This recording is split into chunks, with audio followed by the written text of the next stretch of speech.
डीएसटीवी India news and डीएसटीवी Darjeeling इस वक्त नेपाल की चुनावी रणक्षेत्र में है। आज हमारे साथ ऐसे एक शख्स मौजूद है जिस शख्स को जाइंट किलर बोला जा रहा है, जो नेपाल चुनाव की एपिक सेंटर बोल के मनाया जा रहा है इस वक्त दमोह और झापा को। इस झापा में उन्हें एक जाइंट किलर के रूप से उनको स्थापित किया, संभव किया, क्योंकि यहाँ पे पूरा आम नेपाल आज सोच रहा है कि बालन शाह की केपी ओली जी, ये दोनों की एक होंगे प्राइम मिनिस्टर। लेकिन ये दोनों को आज इतना मुश्किल में फेंकने वाला रंजीत तामाङ, उनकी पार्टी की पहचान जो है नेपाली कम्युनिस्ट पार्टी, इस पार्टी के उन्हें उम्मीदवार है, युवा है, जोशीला है। उनके साथ हम दो बात में सजा करेंगे, क्योंकि आज नेपाली में भी बात करेंगे और हिंदी में बात करेंगे। रंजीत जी नमस्कार। नमस्कार। क्या चल रहा है आपके चुनावी मैदान पे? चुनावी मैदान पे एकदम ज़्यादा ही घमासान चल रहा है अभी, और दो दिन बाकी है प्रचार प्रसार के लिए। उसके बाद इलेक्शन का बंद टाइम शुरू होगा जी। इसीलिए मैं एकदम ज़्यादा ही प्रोग्राम में हूँ, और लोगों का घर, लोगों का आंगन, लोगों का बैठने के लिए, लोगों को मिलने के लिए मैं ज़्यादा टाइम दे रहा हूँ, और लोगों का अपना एजेंडा इश्यूज बता रहा हूँ, और लोगों का मेरे के साथ कोई क्वेश्चन है, कोई सुझाव है, ये सब सारा कर रहा हूँ मैं। रंजीत जी, आपको मैं सीधा सवाल पे जाऊंगा। मतलब कोई डिप्लोमेट क्वेश्चन में नहीं जाएंगे। सवाल इस जगह पे आ रहा है, आपको बोला जा रहा है आप किसी के मोहरा बन के चुनाव में वोट काटने के फैक्टर में है।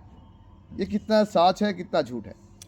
ये 100% झूठ है, क्योंकि मैं यहाँ का रहने वाला, यहाँ का भूमिपुत्र हूँ, और मैं यहाँ का वोटर्स भी हूँ।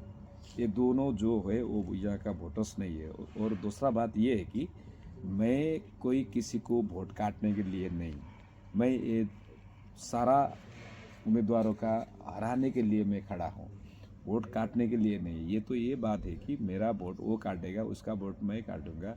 ये पब्लिक जो है विभिन्न हिसाब से पब्लिक डिवाइडेड होगा। उसके बाद जिसने ज़्यादा मत लाएंगे वो जीतेंगे। तो इस हिसाब से वोट काटने का जो बात है, मैंने कोई किसी का वोट काटने के लिए मोहरा बन के नहीं, मैं बता रहा हूँ। ये सब दोनों बार बार एक साल आगे से ये दोनों जुड़ रहा है। ये दोनों एक प्रतिशोध का राजनीति कर रहा है। ये दोनों बदला भाव में रिवेंज के लिए लड़ रहा है। इसीलिए मैं बोल रहा हूँ, ये रिवेंज के लिए नहीं है, पॉलिटिक्स बदला भाव के लिए नहीं है। इसीलिए पॉलिटिक्स ये है कि एजेंडा इश्यूज बेस्ड में चलना चाहिए, होना चाहिए। मैं ये बात करके मैं आपको बता रहा हूँ कि मैं किसी के मोहरा नहीं। मेरे को लगता है ये दोनों मोहरा क्यों बन रहा है, ये दोनों मोहरा बन के अभी तक क्यों लड़ा है? क्योंकि पॉलिटिकल इश्यूज में पॉलिटिकल इश्यूज को टकराना होगा, पॉलिटिकल इश्यूज को डिबेट होना होगा। पर्सनल ईगो का मामला नहीं है ये। मेरे को ये लगता है ये दोनों को पर्सनल ईगो क्यों बढ़ रहा है, क्यों हो रहा है, कैसे हो रहा है, ये लोगों का भी सवाल है, ये मेरा भी सवाल है। आपका क्वेश्चन सच्चाई है कि मैं मोहरा नहीं हूँ, और मैं मोहरा नहीं हूँ, ये मेरे को लगता है ये दोनों मोहरा बन रहा है। रंजीत जी, मेरा व हमारा चैनल व हम लोग जिस चैनल से बिलोंग करते हैं, इस चैनल के 4 लैंग्वेज पे चलता है, इंग्लिश, हिंदी, नेपाली, बांग्ला। तो हम नेपाली में आपको 1-2 सवाल रख सकते हैं एकदम। तपाईँलाई सवाल के रहेछ नि, एकजना 6 तालको सांसद भएर 4 चोटिको प्रधानमन्त्री, एकजना मेयर छोडेर नेपालको परिवर्तनको लहर जुन थियो, त्यही परिवर्तन लहरलाई उहाँले युथ जेएनजीले के भन्छ, अहिलेको जेएनजीले के भन्दैछ, उहाँले यहाँहरूलाई लिड गरेको छ। यो दुईजना व्यक्तिको सँग लडाइँमा तपाईँलाई कतिको कठिनाइ सामना गर्नु पर्दैछ मैदानमा आएर? होइन, कठिनाइ छ। अब एकजना 4 चोटि प्रधानमन्त्री हुनुभएको, एकजना आदि मेयर हुनुभएको, हिसाबले हेर्दाखेरि भूतपूर्व नहुनु निवर्तमान राजीनामा दिएर उहाँ निस्किनु भयो। त्यो हिसाबमा हेर्दाखेरि उहाँहरूले आफूलाई निकै बलियो मान्नु भएको छ। तर म के कुरा मान्छु भने, यहाँको स्थानीय एजेन्डा, मुद्दा, राजनीतिक हिसाबले हेर्दाखेरि चाहिँ म उहाँहरूलाई त्यत्रो हेभी वेट र त्यति धेरै बलियो मानिराखेको छैन, जसको कारणले उहाँहरूले पनि त्यो महसुस गरेर आज मलाई रञ्जित तामाङले कहिले मलाई छोड्यो भनेर बालेनजीले हल्ला गर्नुभएको छ, घरि केपी ओलीले गर्नुभएको छ। म त्यसको स्पष्टीकरण दिँदा स्पष्टीकरण दिँदा म हैरान भएको छु। अर्को कुरा तपाईँले जहाँसम्म जेनजीको एजेन्डा र मुद्दाको कुरा गर्नुभयो, जेनजीको कुनै पनि एकजना लिडरले भनेको छैन कि बालन शाहजीले हाम्रो जेनजीले उठाएको एजेन्डा र मुद्दाहरूलाई बोक्नु भएको छ, सम्हाल्नु भएको छ भनेर एकजनाले भनेको छैन। र जेनजीले उठाएको मुद्दा थियो यो चाहिँ डाइरेक्ट इलेक्टेड सिस्टम। त्यो सिस्टम आज कुनै पनि पार्टीले न बालनजीले न केपी ओलीजीले उहाँहरूले कसैले पनि त्यो एजेन्डा बोक्नु भएको छैन। जेनजीको जुन मुद्दा हो, मूल मुद्दा हो, त्यो मुद्दा आज मैले मात्रै बोकेको छु। आज तपाईँले हेर्नुभयो भने जेनजीको एकजना पनि लिडरले अनि जेनजी विद्रोहको बेला शहीद भएकाहरूको परिवारले उहाँहरू दुवैजनालाई समर्थन गरेको छैन। उहाँहरू कोही पनि जेनजीको समर्थन भएको व्यक्ति होइन। बरु जेनजीको नेताहरूले जेनजी युवाहरूले बरु मलाई भन्नुभएको छ, त्यसको अगुवाहरूले मलाई समर्थन गर्नुभएको छ, शहीद परिवारले मलाई समर्थन गर्नुभएको छ। यो ठाउँमा आएर शहीदको परिवारले, जेनजी शहीदको परिवारले, बुवाले मलाई भन्नुभयो यो दुवैजना गलत छ, मार्न उस्काउने पनि र मार्ने पनि, यो दुईटाले हार्नुपर्छ अनि मात्रै जेनजीको एजेन्डा र मुद्दा सही हुन्छ भनेर भन्नुभयो। त्यसैले गर्दाखेरि जेनजीको एजेन्डा र मुद्दा चाहिँ मसँग छ भन्ने मेरो बुझाइ छ। तपाईँको भनाइ पनि त्यही रहेछ? मेरो भनाइ त्यो छ। कुरो के रहेछ हेर्नुहोस्, अहिले नेपालमा स्थिति यस्तो भइरहेछ, कोही स्टेबल गभर्मेन्ट, स्थायी गभर्मेन्ट निकै साल भयो छैन, पाएको छैन। लास्ट 10 वर्षमा देखिन्छ भने 10 जना प्रधानमन्त्री जस्तो नेपालको सत्ता देखिसकेको छ। 8 जना, मैले 10 जना जस्तो भनेको, 8 जनाले भनेको होइन, किन सायद यो सत्ता थियो भने जेएनजीको आन्दोलन हुन्थेन भने त्यो पनि 2 ताल चेन्ज हुन्थ्यो होला, यस्तो बेर थिएन। तो हयराज यस्तो जग्गामा अहिले तपाईँलाई लाग्छ यसपालि नेपालको चुनावमा तपाईँको पार्टी नेपाली कम्युनिस्ट पार्टी तपाईँ सेन्ट्रल मेम्बरको हैसियतले देशभरिको चुनावको एउटा अब्जर्भेसन पनि तपाईँले हेर्नु हुँदैछ, तपाईँको पार्टीको परिणाम कतिको आउँछ? तपाईँको पार्टी देशको जनताको जुन हित अनि चाहत जुन छ त्यसको कति भरपाई गर्न सक्छ वा पुरा गर्न सक्छ?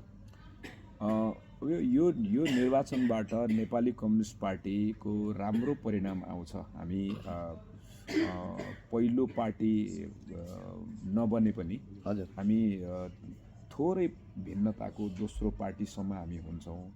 हामी 60, 65, 70 सिट वरिपरि जान्छौँ भन्ने हाम्रो आजको दिनमा त्यो मूल्याङ्कन छ। सँगै कस्तो छ भने एजेन्डा र मुद्दाको दृष्टिकोणले नव पुस्ताले, जेनजी पुस्ताले उठाएको एजेन्डा र मुद्दाहरू हामीले बोकेका छौँ। हामीले मात्रै त्यो कुरामा आफ्नो घोषणापत्रमा राखेको छौँ। त्यो घोषणापत्रमा हामीले राखेको हुनाले राजनीतिक दल भनेको राजनीतिक मुद्दाको आधारमा चल्ने हुँदा राजनीतिक मुद्दा चाहिँ हामीसँग छ। जुन राजनीतिक मुद्दाको लागि विद्रोह भयो त्यो विद्रोहको एजेन्डा हामीले बोकेको र अरू कसैले नबोकेको हुनाले जेनजी पुस्ताका अगुवा र जेनजीका नेतृत्वकर्ताहरूले पनि यसपटक आफ्नो एजेन्डा र मुद्दाहरू छोडिएको र पुरानै व्यवस्थाको एक थान सांसद, एक थान मन्त्री र एक थान प्रधानमन्त्रीको फोटो फेर्नको लागि मात्र यो पुरानै चुनाव होइन। हजुर, यो नयाँ व्यवस्थाको चुनाव हुनु पर्थ्यो। एउटाको फोटो जलाएर अर्काको फोटो टाँस्नको लागि यत्रो ठुलो बलिदान र जेनजीहरूले यत्रो ठुलो आन्दोलन गरेको होइन भन्ने कुरा चाहिँ त्यो जेनेरेसनमा छ। हेर्नुहोस् अहिले नेपालमा देखिँदैछ बहिर्मुलक वा बहिर्विश्वसँग जो सम्बन्ध, डिप्लोमेटिक रिलेसन, त्यो रिलेसनको आधारमा तपाईँलाई लाग्छ दिल्ली नजिक हो कि बेजिङ नजिक हो? हाम्रो लागि अलिकति बढी सम्बन्धको दृष्टिकोणबाट हेर्दाखेरि चाहिँ हाम्रो नेपालको डिप्लोमेटिक कूटनीतिक सम्बन्धको हिसाबले हेर्दाखेरि पनि दिल्ली र बेजिङमा अलिकति बढी दिल्लीसँग हाम्रो रिलेसन बढी जस्तो देखिन्छ। अनि अब भौगोलिक हिसाबले हेर्दाखेरि चाहिँ हामी समदूरीमा असंलग्न रोटीबेटी सम्बन्ध भन्छ नि, असंलग्न परराष्ट्र नीति अनुसार चाहिँ हाम्रो चाहिँ जस्तो इन्डिया र चाइना दुई ठुला देशहरू, उदयमान देशहरू र त्यसको बिचमा एक प्रकारको बफर जोन जस्तो बसेको हुनाले हाम्रो चाहिँ दुवै देशहरूसँग समदूरीको सम्बन्ध एउटा चाहिँ नन अलाइनमेन्ट चाहिँ थ्योरी अनुसारको हाम्रो चाहिँ आफ्नो छ। त्यसो हुँदाखेरि तर अलिकति बढी नेपालको राजनीतिमा हेर्दा चाहिँ दिल्लीसँगको दूरी अलिकति नजिक जस्तो देखिन्छ। रञ्जितज्यू तपाईँको उमेर कति पुग्नुभयो? 45 कि 40 पुग्नुभयो? 40 वरिपरिमा, मतलब तपाईँ युथ भन्न सकिन्छ। युथको सोचमा परिवर्तनको लहर, तपाईँको सोचमा के छ नेपाललाई परिवर्तन ल्याउनु? सबभन्दा मूल कुरा भनेको हामीले देशको प्रणालीलाई विधिमा लैजानु पर्यो, प्रणाली यसको सिस्टम बसाउनु पर्यो, ताकि हरेक पब्लिकले आफूले कर तिरे बापत राज्यले दिने सुविधाहरू राज्यले सरल ढङ्गबाट तलसम्म पुर्याओस्। हामीसँग 3वटा सरकार छन् संविधान अनुसार, केन्द्र सरकार, प्रदेश सरकार र स्थानीय लोकल सरकार। त्यो 3वटाले नै मजाले राम्रोसँग काम गर्दाखेरि शिक्षा व्यवस्थित हुन सक्छ, स्वास्थ्य व्यवस्थित हुन सक्छ, हामी रोजगार र स्वरोजगारका विभिन्न आधारहरू तयार गर्न सक्छौँ, भूमिहीन सुकुम्बासीका किसानका मुद्दाहरूलाई समाधान गर्न सक्छौँ। त्यो सँगै हामीले चाहिँ अरू विभिन्न खानेपानी, बिजुली बत्ती, आवास लगायतका कुराहरूलाई पनि हामीले व्यवस्थापन गर्न सक्छौँ। त्यसो हुँदा हाम्रो उत्पादन बढी भयो अनि त्यस पछाडि हाम्रो बाह्य व्यापारमा चाहिँ राम्रो भयो भने हाम्रो चाहिँ हाम्रो एक्सपोर्ट जब राम्रो हुन्छ इम्पोर्टमा अलिकति कमी आउँछ, हाम्रो पैसा बाहिर कम जान्छ, बाहिरको ज्यादा यहाँ आउँछ अनि यहाँको मान्छेहरू बाहिर कम जान्छ अनि यहीँ बस्दाखेरि त्यसको राष्ट्रिय उत्पादनमा फाइदा हुन्छ। यो तरिकाबाट अनि देशको सबभन्दा ठुलो समस्या भनेको आज हाम्रो करप्सन, जताततै करप्सन छ र यो करप्सन नरोक्दासम्म मुलुक बन्दैन र त्यसको लागि कडा कानुन ल्याउनु आवश्यक छ र त्यो कडा कानुन अब बनाउनुपर्छ। अनि त्यो सँगै हाम्रो संविधान बनेको यत्रो 10-12 वर्ष भयो। हजुर हजुर हजुर। तर यस बेलासम्म पनि हाम्रो अरू विभिन्न कानुनहरू, नियमहरू हामीले व्यवस्थित गर्न सकेनौँ, जसको कारणले गर्दाखेरि सबै सिस्टममा गएन अनि व्यक्ति बलियो भयो, सिस्टम बलियो भएन। हामीले व्यक्ति बलियो होइन, सिस्टम बलियो बनाउन खोजेको हो र त्यो सिस्टम बनाउनको लागि चाहिँ म यहाँबाट यो सिस्टममा लैजानुपर्छ र त्यो सिस्टम यसरी बनाउनुपर्छ भन्ने ज्ञान भएको, सोच भएको हुनाले मैले आफूले चाहिँ ज्यादा म चाहिँ सक्षम, योग्य छु भन्ने सोच बनाएर म यो चुनावमा उम्मीदवार बनेको। रंजित जी, आपको लगता है इस वक्त आपके साथ व आपका पार्टी का साथ व आपका देश की ताल्लुकात दूसरा मुल्क से कहीं ना कहीं और भी गंभीर रिलेशन में और डीप रिलेशन में जाना चाहिए? जैसे देखिए, जो अब जीएनजी यहाँ पे एजिटेशन हुआ था, आंदोलन हुआ था, उस आंदोलन में नेपाल को काफ़ी नुकसान भरपाई करना पड़ा, जिसकी वजह से चुनाव की ऐलान हुआ नया केयरटेकर गवर्नमेंट ने। तो आपको लगता है ये जीएनजी आंदोलन जब संगठित हुआ था उस वक्त किसी बहिर्मुल्क का ताकत की इसमें बैक साइड से कोई हाथ था? ये सारा लोग ये बता रहा है, जेनजी पुस्ता का लोग भी ये बता रहा है। नेपाली में बोल सकता हाँ, नेपाली भी बोल सकता है, हिंदी भी बोल सकते हैं। क्यों बोले तो हमारा हिंदी व्यूअर्स भी ऑल ओभर इंडिया में बहुत ज़्यादा है। ठीक है।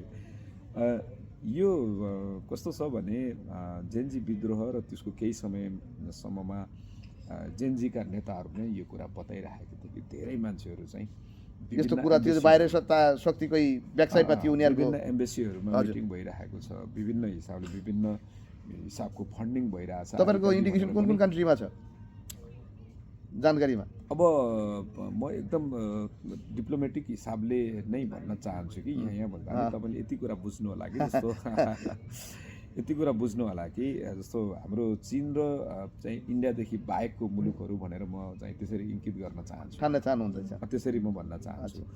र त्यो ढङ्गबाट भइरहेको छ, मतलब वेस्टर्न कन्ट्री भन्न सकिन्छ, मोटामोटी त्यसो भन्न सकिन्छ। धेरै जेनजीहरूका नेताहरूले त्यो कुरा सेयर गरेका थिए, मलाई भनेका थिए, मलाई कतिपयले यस्तो भइरहेको छ भन्ने पनि कुरा गरेका थिए। अब जहाँसम्म मलाई लाग्छ त्यस हिसाबले हेर्दाखेरि चाहिँ नेपालको आफ्नो राजनीतिक समस्यालाई नेपालले आफै हल गर्नुपर्छ। तपाईँको उमेर कम्ती हो तर पनि पोलिटिकल म्याच्युरिटी सिनियर लिडरको बराबर छ, त्योभन्दा बेसी छ, तपाईँको डिप्लोमेसी बहुत हाई छ। यसको कारण तपाईँ लेफ्टिस्ट भनेर? होइन, त्यस्तो भनेर होइन। जस्तो कस्तो भने जस्तो अहिले धेरै युवाहरू पोलिटिक्समा आइरहेको छ, हजुर हजुर, जो चाहिँ के गर्ने, के भन्ने, के नभन्ने, अनि हाम्रो चाहिँ छिमेकी राष्ट्रहरूसँग कस्तो सम्बन्ध राख्ने, कुन कुरा बोल्ने कि नबोल्ने, कुन व्यवहार गर्ने कि नगर्ने र कुन व्यवहार र कुन बोली गर्दाखेरि हाम्रो आफ्नो रिलेसन लामो समयदेखिको हाम्रो आफ्नो रिलेसनमा समस्या पर्छ कि पर्दैन भन्ने कुरा हरेक लिडरले ख्याल गर्नुपर्छ।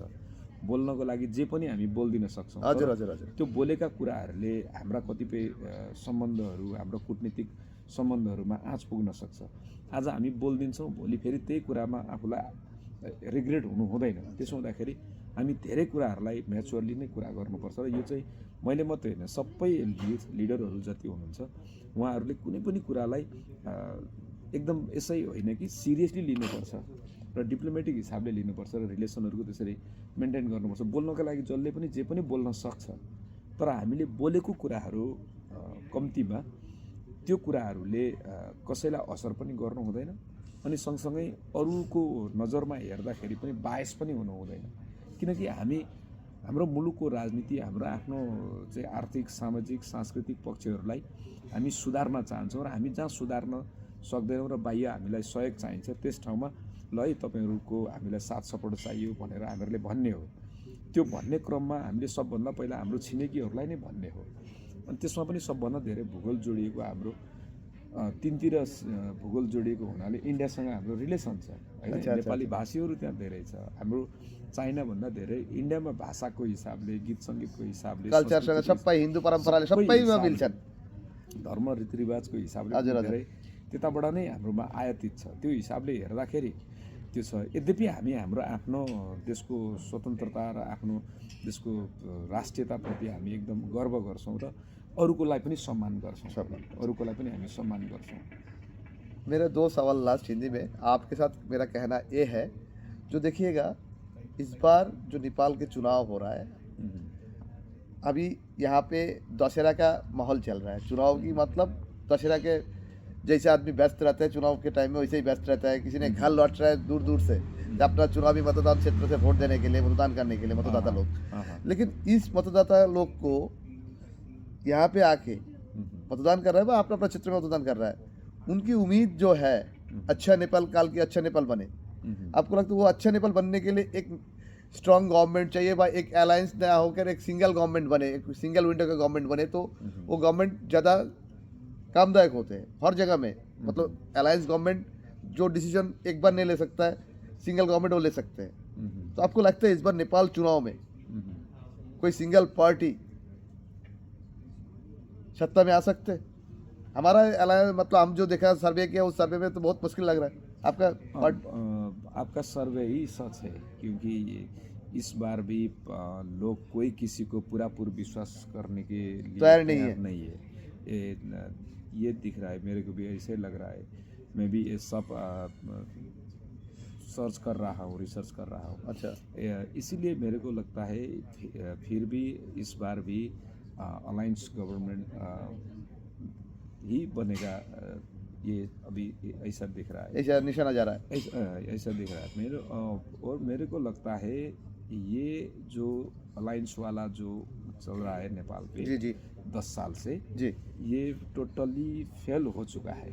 ये अलायंस नहीं टिक रहा है, ये अलायंस टोटली फेल हो चुका है, सफल नहीं हो रहा है। जी जी, इसीलिए ये सिस्टम भी फेल हो रहा है। ये पब्लिक को, आम लोगों को इसीलिए ज़्यादा निराशा हो रहा है, ज़्यादा फ्रस्ट्रेशन हो रहा है। इसीलिए मैंने को लगता है ये सिस्टम को थोड़ा बहुत चेंज करना होगा, कॉन्स्टिट्यूशन को थोड़ा चेंज करना होगा। तो वो चेंज ये अर्थ में चेंज करना होगा कि ये डायरेक्ट इलेक्शन सिस्टम में जाना होगा, डायरेक्ट इलेक्टेड एग्जीक्यूटिव गवर्नमेंट बनना चाहिए।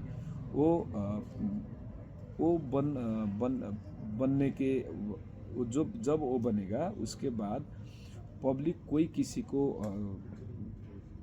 विश्वास करता है और विश्वास का मत देता है, उसके बाद वो 5 साल तक वो अपना काम करेगा, अपना योजना कार्यक्रम ले जाएगा, वो स्टेबल भी होगा, वो पूरा 5 साल जाएगा।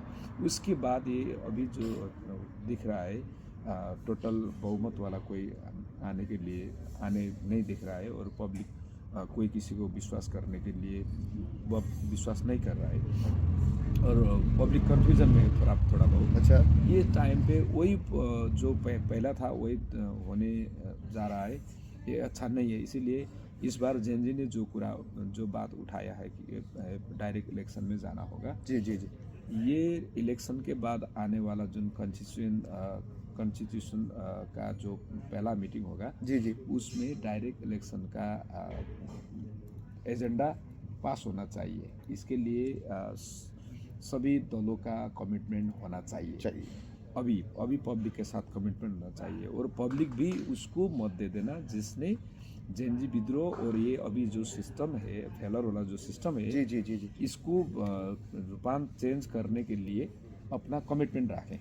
आपका मतदान क्षेत्र मतलब क्षेत्रों में मतलब ये आपका चुनावी क्षेत्र है झापा, राइट? झापा में टोटल मतदान कितना है, मतदाता कितना है? ये झापा कौन सी क्षेत्र जिले? नंबर 5 है। ये क्षेत्र नंबर 5 में 1,63,700 एबव है। तो देखिएगा आपका पार्टी ओवरऑल नेपाल में कितना कैंडिडेट दिया और किस पार्टी के साथ आपका पार्टी का अलायंस है इस बार? टोटल में 165 रीजन में हो रहा है ये, मतलब क्षेत्र में हो रहा है ये इलेक्शन। 165 165 उसमें एक जगह हमने वो दूसरा को समर्थन किया है, मतलब alliance उसके बाद अलायंस किया है एक जगह पे और 164 आपका पार्टी चुनाव लड़ रहा है। लड़ रहा है। तो रंजीत जी आपके धन्यवाद, क्योंकि दर्शकबिंद रंजीत जी का जो कहना था वो कहना आप लोग सुन लिया और हाम्रो नेपाली भाषी दर्शकहरूको लागि आसाम, दार्जिलिङ, सिक्किम और हिन्दुस्तानमा जुन जुन ठाउँमा बसिँदैछ उहाँहरूको लागि पनि यो मेसेज हो। रन्जितज्यू एउटा युवा, यो युवाको भित्रमा जुन शब्द चयन थियो यो चयनलाई बहुत महत्त्व दिएर तपाईँले सुन्नुहुन्छ पनि, गौर दिएर सुन्नुहुन्छ पनि यसमा बहुत शब्द निक्लेको छ, किनकि उहाँले एउटा युवा भएर पनि वैदेशिक सम्बन्ध एक अर्कोसँग सम्बन्ध कस्तो हुनुपर्छ उहाँको आफ्नो सम्भाषणमा वा आफ्नो अन्तर्वार्तामा उहाँले बताइसकेका छन्। आजको लागि बिदा लिन चाहन्छु। क्यामेरा सुनिल छेत्रीसँग म मिलन छेत्री, दमक, नेपाल। नमस्कार सर, बिदा लिन चाहन्छु। नमस्ते।